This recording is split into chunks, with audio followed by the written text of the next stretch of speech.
اللہ تعالیٰ نے اسلامی کیلنڈر میں 4 مہینے حرمت والے بنائے، جن میں 3 لگاتار ہیں، اور ان لگاتار 3 مہینوں میں سے آخری حرمت والا مہینہ ہم گزار رہے ہیں۔ ان مہینوں کے حوالے سے اللہ کی طرف سے خاص ہدایت یہ ہے، فَلَا تَظْلِمُوا فِيهِنَّ أَنفُسَكُمْ، ان 4 مہینوں میں بطور خاص اپنی جانوں پہ ظلم نہ کرو۔ ظلم 2 طرح کا ہے، ایک ظلم مخلوق کے حوالے سے ہے، جس کی ایک صورت گزشتہ 3 دروس میں آپ کے سامنے پیش کی گئی۔ ظلم کی تعریف اور ڈیفینیشن یہی ہے کہ وضع الشیء علی غیر محلہ، کہ کسی چیز کو اس کے اصل مقام سے ہٹا دینا، اس کو اس کا حق نہ دینا، یہ ظلم ہے۔ اور صحابہ کرام رضی اللہ عنہم کو ان کا حق، ان کا مقام، ان کی وہ عزت، تکریم، تعظیم جو اللہ اس کے رسول کی طرف سے انہیں دی گئی، وہ نہ دینا، یہ ظلم ہے۔ اور اس ظلم کی تفصیلات اور صحابہ کا جو حق ہے ہم پہ، اس کی تفصیلات مشائخ نے گزشتہ دنوں میں آپ کے سامنے بیان کی۔ یہ مخلوق کے حق میں ظلم کی ایک صورت تھی، اور اسی طرح ایک ظلم کی دوسری صورت ہے جو اس سے زیادہ خطرناک اور قبیح ہے،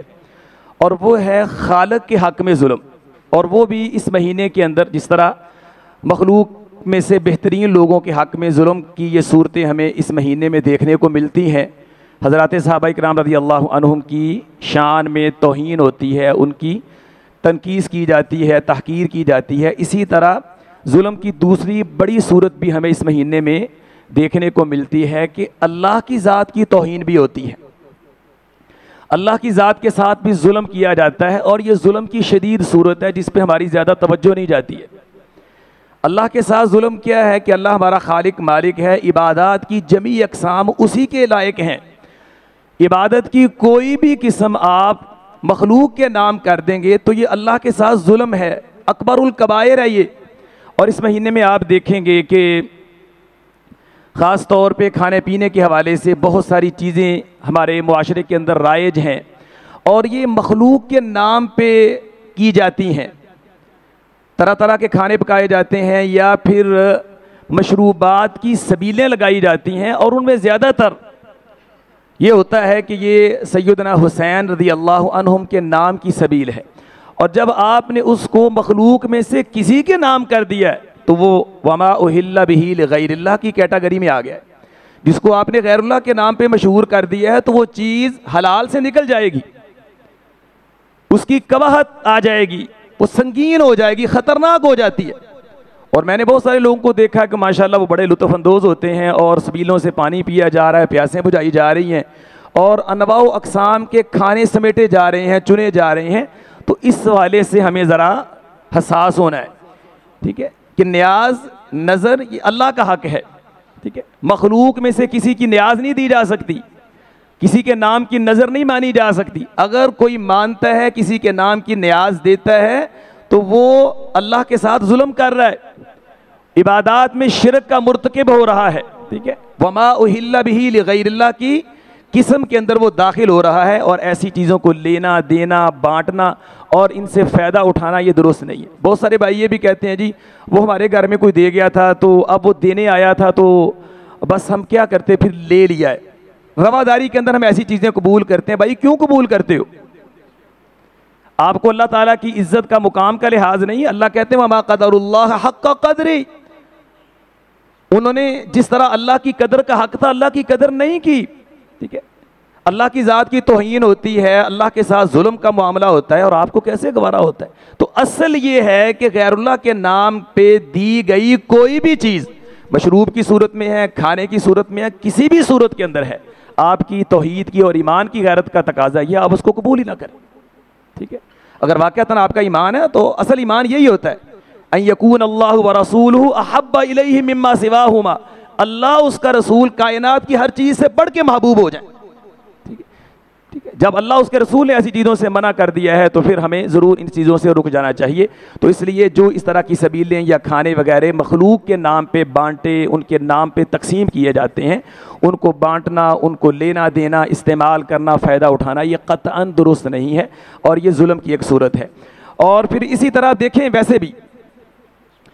الحمدللہ ہم دل سے کہتے ہیں کہ ہمیں نواسہ رسول سیدنا حسین رضی اللہ عنہ سے دل سے محبت ہے، وہ میرے نبی کے دنیا کے پھول ہیں، جن لوگوں نے ان کے ساتھ ظلم کا معاملہ کیا، ہماری دعا ہے قیامت تک اللہ کی لعنتیں ان کے اوپر برسے، اللہ ان کی قبروں کو آگ سے بھر دے۔ جو کسی بھی طرح آقا علیہ الصلوۃ والسلام کے اس پھول کے ساتھ ظلم میں شامل ہے، اللہ اس کی قبر کو آگ سے بھر دے۔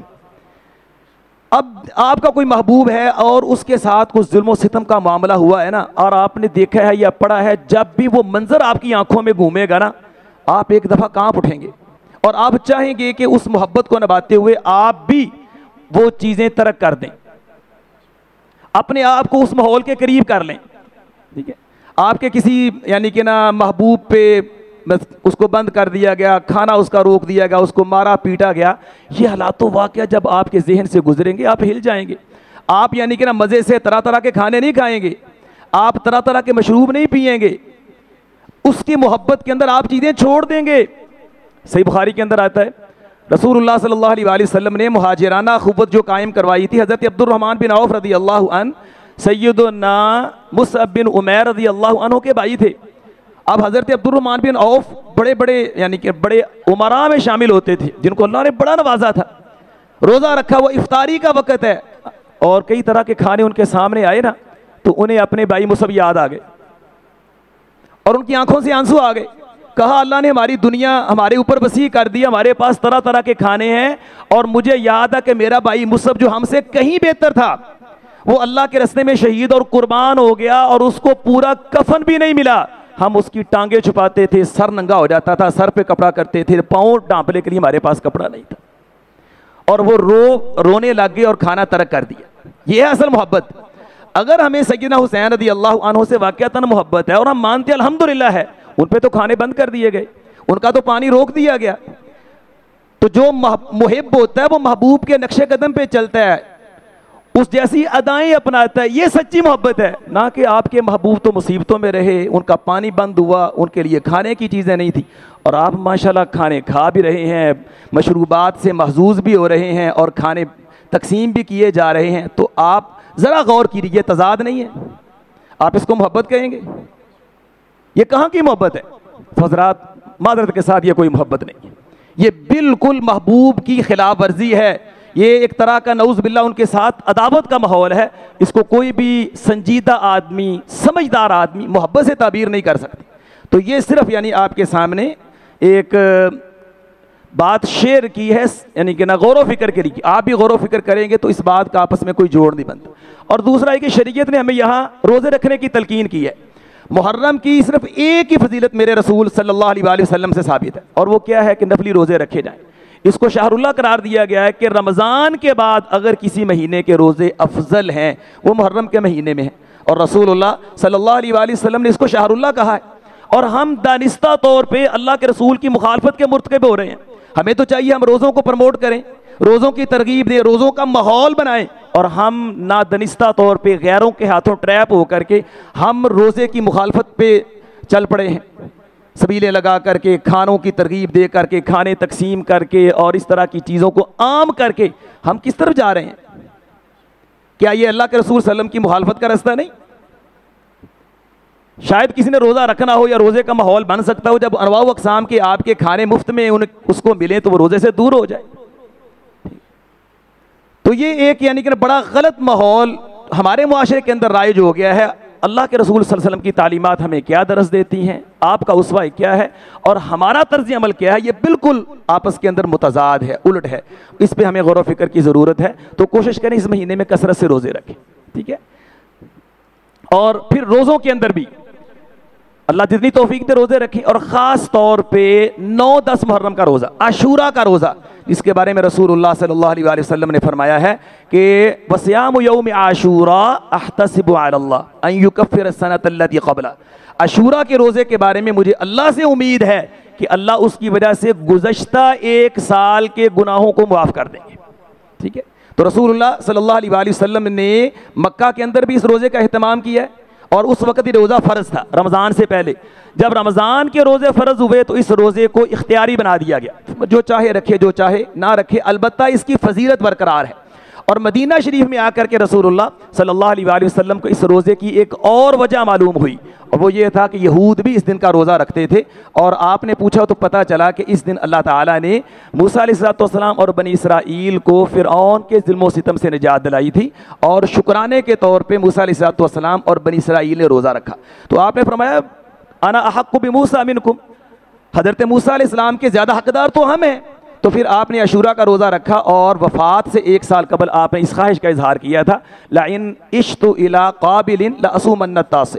اگر اللہ نے مجھے آئندہ سال زندگی دی تو میں ساتھ 9 کا بھی رکھوں گا، لیکن اللہ نے موقع نہیں دیا۔ تو اس لحاظ سے یہ ایک روزہ اصل عاشوراء کا ہے، فضیلت اس کی ہے، اور دوسرا روزہ 9 کا یہ مخالفت اور احتیاط کی بنا پہ ہے، اس لیے اہل علم نے ان 2 روزوں کے رکھنے کی بات کی ہے۔ تو 2 روزے آپ نے یہ رکھنے ہیں، یہ ہفتہ اور اتوار کا روزہ بنے گا، ٹھیک ہے، 2 روزے رکھیں گے تو انشاءاللہ اللہ تعالیٰ یہ 1 سال کے گناہوں کا کفارہ بنا دیں گے۔ اور چونکہ بڑی اہمیت ہے، رسول اللہ صلی اللہ علیہ وآلہ وسلم بڑے اہتمام سے روزہ رکھا کرتے تھے، حتیٰ کہ امام احمد رحمہ اللہ کے بیٹے عبداللہ اپنے والد کا ایک خواب بیان کرتے ہیں، وہ کہتے ہیں کہ والد گرامی کو امام عبد الرحمن بن مہدی خواب کے اندر ملے۔ یہ امام عبد الرحمن بن مہدی بہت بڑے محدث ہیں، جن کے بارے میں خود امام بخاری رحمہ اللہ کے استاد امام علی بن مدینی کہتے ہیں کہ اگر میں حجر اسود اور مقام ابراہیم کے درمیان قسم اٹھا کے یہ بات کہوں لم ارى اعلم من عبد الرحمن بن مہدی لحلفت، اگر میں اس بات کی قسم کھانا چاہوں کہ میں نے اپنی آنکھوں سے عبد الرحمن بن مہدی سے بڑا حدیث کا عالم نہیں دیکھا تو میں قسم کھا سکتا ہوں، اتنے بڑے عالم تھے۔ تو عبد الرحمن بن مہدی فوت ہوئے، امام احمد رحمہ اللہ نے ان کو خواب میں دیکھا اور کہا ما فعل اللہ بک، عبد الرحمن اللہ نے آپ کے ساتھ کیا معاملہ کیا؟ تو امام عبد الرحمن کہنے لگے کہ غفر علی وقربنی وادنانی، اللہ نے مجھ کو معاف بھی کر دیا، اپنے قریب بھی کیا، اور اپنا قرب بھی بخشا مجھے۔ تو امام احمد پوچھتے ہیں کس وجہ سے؟ فرماتے ہیں بمواظبتی علی یوم عاشوراء و یوم قبلہ و یوم بعدہ، کہ میں نے ہمیشہ یوم عاشوراء کا روزہ رکھا ہے، اس پہ میں نے ہمیشگی کی ہے، اس مواظبت کی وجہ سے اللہ تعالیٰ نے مجھے معاف بھی کر دیا ہے اور اپنا قرب بھی بخشا ہے، ٹھیک ہے۔ اور یہی وجہ ہے کہ ہم سلف میں سے کئی لوگوں کو دیکھتے ہیں کہ وہ سفر میں بھی یوم عاشوراء کا روزہ نہیں چھوڑا کرتے، حضرت عبد الرحمن بن عوف، حضرت سعید بن مسیب اور امام زہری رحمہ اللہ اور دیگر اہل علم کے بارے میں آتا ہے کہ وہ سفر میں بھی عاشوراء کا روزہ نہیں چھوڑتے تھے، وہ کہتے تھے کہ رمضان لہو عدۃ من ایام اخر و یوم عاشوراء، ٹھیک ہے، کہ رمضان کی تو بعد میں قضا دی جا سکتی ہے، اور و یوم عاشوراء یفوت، لیکن عاشوراء گزر گیا تو گزر گیا، اس کی قضا کوئی نہیں ہے۔ اس لیے یہ اہل علم عاشوراء کا روزہ جو ہے سفر میں بھی رکھا کرتے تھے، اور امام احمد رحمہ اللہ نے بھی اسی بات کی ترغیب دی ہے۔ تو یہ محترم بھائیوں کرنے کے کام ہے، ٹھیک ہے، جو چھوڑنے کے کام ہے، اللہ کے ساتھ ظلم کا کوئی بھی معاملہ ہے اس کو ترک کر دیجئے، اور سیدنا حسین رضی اللہ عنہ سے حقیقی محبت کا ثبوت دیجئے، اور پھر اسی طرح اللہ اس کے رسول کی بات مانتے ہوئے نفلی روزوں کا اہتمام کریں خاص طور پہ، اور بطور خاص عاشوراء کے روزے کو خاص طور پہ اہمیت دے کر کے خود بھی روزہ رکھیں، اپنے بچوں کو بھی رکھائیں۔ صحابہ کرام اپنے بچوں کو، چھوٹے بچوں کو روزہ رکھوایا کرتے تھے، اور ان کو بہلا کر کے کھلونے دے کر کے ان کا روزہ پورا کروایا کرتے تھے۔ تو اس لیے پورے اپنے گھر کے اندر عاشوراء کے روزے کا اہتمام ہونا چاہیے، ٹھیک ہے۔ اللہ تعالی ہم سب کو توفیق عطا فرمائے، وما علیہ الا البلاغ۔